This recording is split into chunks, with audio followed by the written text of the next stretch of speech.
So everybody is obviously talking about the latest releases of internal emails and documents from the Jeffrey Epstein investigation. Hundreds of thousands of pages of correspondence, who socialized with him and how casually very powerful people continue to orbit around a convicted sex trafficker long after his crimes were public knowledge. Every time a new tranche in this case drops, a familiar pattern emerges, shock, disgust, headlines, then narrative drift, right? It's just another grotesque scandal, another reminder that rich people are decadent, depraved, and insulated, another cycle of performative outrage. But treating this as just another elite scandal misses what's really being exposed here, right? Like, what's most disturbing isn't simply the breadth of Epstein's social network, it's what these documents reveal about how power now relates to accountability. The emails don't just show corruption, they show a world in which fear of consequences has been completely thinned out.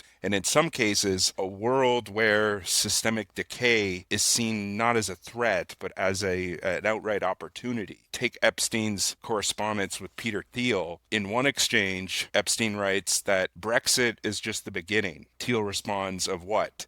Epstein answers, return to tribalism, counter to globalization, amazing new alliances. He continues referencing ultra low interest rates and market distortions, and then adds a line that stands out to me. Finding things on their way to collapse is much easier than finding the next bargain. And that is not the language of someone who is worried about instability. It's the language of someone who sees collapse as strategy. When systems fracture, when global coordination weakens, when institutions are stressed by nationalism and polarization, there is opportunity for people like Jeffrey Epstein, not just financial opportunity either, but structural opportunity. A world defined by fragmentation is a world where enforcement becomes more than just inconsistent, right? Trust in these systems completely erodes. Accountability in any way, in any enforceable way, is pretty hard to sustain. And accountability really only functions inside systems that are stable, trusted, and procedural. When institutions are boring, predictable, and legitimate, exposure is dangerous. Scandal carries a lot of weight and consequences follow with those scandals. But when institutions are polarized, distrusted, and constantly in crisis, exposure might change character and tone, but in the end, it just becomes noise, right? Epstein appears to have understood something that many people now have intuitively felt for a long time, that a fragmented society does not coordinate well enough to sustain any type of long-term accountability. And when the public is divided, institutions are under constant attack, and every investigation by any type of public authority is framed as a partisan attack, enforcement becomes, again, more than fragile. And in that environment, reputational damage no longer reliably translates into material punishment. And, right, like, that's the shift, and it's a material process that we've all lived through. And again, this is not to say that secret rituals or cloaked ceremonies don't exist, because of course they do. Elite gatherings, private clubs, invitation-only summits, these symbolic acts of depraved theatrics, these are real features of how power socializes itself. They function as a bonding exercise, status reinforcement, hierarchy stratification, and most importantly, a breaking of both social and interpersonal boundaries. They create myth, mystique, and loyalty, and in the modern era, one of the most useful effects of these occult rituals is that they blur the line between the theatrical and the material and structural, right? Because what matters is that the spectacle of these depraved rituals often makes the underlying mechanics of the structures that these people oversee seem completely ridiculous to suggest simply by association.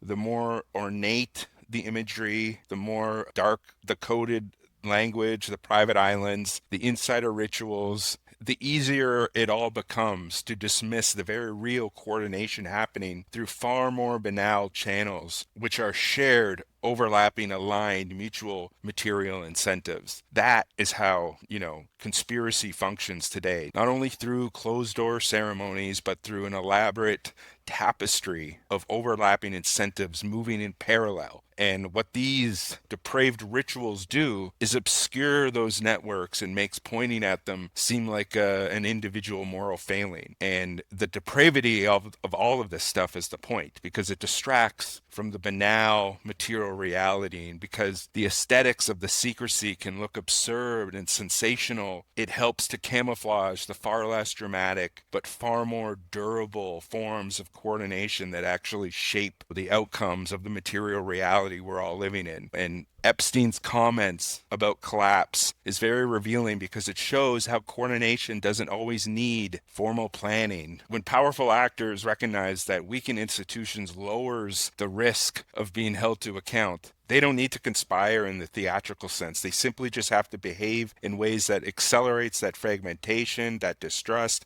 and that erosion, because it ultimately benefits them in the end. And that's how the conspiracies we all know and talk about actually function, not through hidden hierarchies issuing elaborate orders, though again, that definitely exists too, but in a far more conventional sense. It is networks of people with aligned material interests and incentives who all understand the decay and institutional rot of the social structures that are designed to ensure public safety and accountability. It only creates the conditions that benefits them and threatens anyone who doesn't act accordingly within these decaying structures, right? If you understand how systems are weakened through nationalism, through political polarization, through economic crisis, you can rationally assume that enforcement risk declines, right? And a world that's on its way to collapse is a world where the cost-benefit analysis changes for these people. And a great example, right? After 9/11, the United States reorganized around a logic of situational exception. Mass surveillance expanded, state secrecy deepened, torture was exposed and went largely unpunished, wars launched under false pretenses produced no real consequences for their architects. And then look at the 2008 financial crisis. It exposed widespread fraud, reckless lending,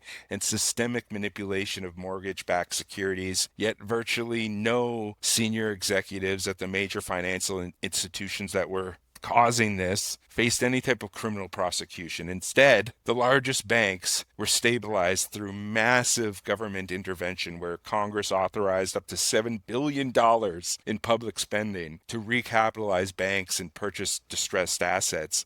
Well, millions of Americans lost their homes, their jobs, and their savings. The institutions at the center of this collapse were not dismantled. Many executives retained their positions, and the firms consolidated even further, and bonuses mostly resumed within just a few years. And in effect, what the crisis did was demonstrate to everybody that at the highest levels of finance, catastrophic failure could be absorbed by the public balance sheet. So the way it was all rigged could always be absorbed in the end, and that the system could always be rescued, and that the architects of the collapse were not ever going to be meaningfully prosecuted for rigging the game. And what most of us internalized from this wasn't just anger. It was a learned lesson, a learned helplessness, right? That the system does not reliably correct itself at the top, even in the most tense conditions, right? When exposure repeatedly fails to produce enforcement, trust continually erodes. And political scientists call this the accountability gap. And these accountability gaps don't just weaken individual cases, they weaken institutional legitimacy. The Epstein documents exist downstream of this reality, because powerful people continued associating with Jeffrey Epstein long after his conviction, not because they believed he was innocent and that nothing happened, but because the risk calculus had shifted, and they felt that scandal was survivable. If public outrage can be dissipated into some type of partisan conflict, and if institutions hesitate to move decisively, then exposure can become manageable, and repeated exposure without consequence trains people to assume that institutions protect insiders. Over time, the outrage just becomes ritualized. And that's how we get Trump. You could have as many leaks and as many scandals and as many headlines as possible. The media cycle churns, social feed explodes, and then ultimately fatigue sets in and the wheels of a fraudulent democracy keep moving forward. And the effect on the collective psyche and the social conditions is corrosive, and it creates a paradox because transparency is supposed to strengthen public institutions, but transparency in this context, without enforcement, just weakens them entirely. And when people see wrongdoing exposed again and again and again without any type of meaningful consequence, and then lose faith not just in the individuals involved, but in the entire system that's meant to regulate the industry in which those people work in, whether it's politics, music, film, whatever. And in that light, obviously, Jeffrey Epstein's remarks to Peter Thiel about tribalism and collapse, and it's all very chilling, not because they reveal some grand master plan. Again, that definitely also exists, but mostly because it reflects a direct, overt, expressive understanding of that erosion for all of us to see. And ultimately, that's the point, because in a hyperpolarized, fragmented world, accountability is harder to coordinate. And when accountability becomes fragile, those with power and insulation have far less to fear. And so what we're left with isn't some grand mystical generational rite designed to externalize the hierarchy or ceremonially make manifest what was once hidden, even if, again, all of those spiritual frameworks completely exist. Let's just say they didn't for 1 second, because even if the elites just simply understood themselves through that language, even if ritual and myth are just tools that power used to reinforce itself, what we're looking at here is like a rung lower than that, right? It's far more procedural, far more banal, less theatrical, and yet it carries out the exact same motivations and produces the same outcomes. It doesn't require some cosmic unveiling. There's no grand revelation that the initiates of this decay have long imagined or mythologized into existence. It doesn't need this final act that people are seeking, where the hierarchy theatrically reveals itself. The process is far more material and systemic than that, right? More procedural and far less romantic. It simply requires material incentive. Institutional decay, political fragmentation, permanent crisis, deregulation, normalization of, state impunity. These are not occult ceremonies. These are policy environments. These are, strategic alignments. These are behaviors that powerful actors can pursue for entirely, to them, rational, self-interested reasons. And yet the result is indistinguishable from what, the initiates, from what the ritualistic cultists might describe as the externalization of hidden power. Systems hollowed out, accountability mechanisms completely weakened, and the public disoriented, and hierarchies exposed but left completely untouched. And the difference is that this version doesn't need it doesn't need any type of occult symbolism. It doesn't need generational oaths. It doesn't need metaphysical coordination. It simply needs enough powerful people to recognize that a world in crisis is safer for them than a world that, functions. It's not mystical. It's institutional. And that may be precisely why it works, because systems decay slowly, accountability weakens gradually, cynicism, though, becomes structural. And in a world where scandal is constant, but consequences very rare, justice does not function as a corrective, and it starts functioning as a theater. Exposure no longer destabilizes power, it normalizes it. And each new revelation doesn't bring accountability closer. It conditions the public to expect that there will be no accountability. The cycle of disclosure, outrage, and drift becomes proof that nothing is going to happen. And at that point, exposure alone doesn't just fail, it begins to serve the interest of those who have yet to be fully exposed. And so every scandal that ends in just narrative fatigue, rather than any type of enforcement, it just reinforces the lesson that survival for these people is very likely. And every document drop comes without consequence, and it signals that the system can absorb the shock. Transparency becomes a pressure release valve, not a trigger for any type of meaningful reform. And revelation produces spectacle instead of accountability. It trains the public and the powerful in the same direction. You can do this. Expect it. Nothing will happen. There will be noise, but in the end, nothing will happen.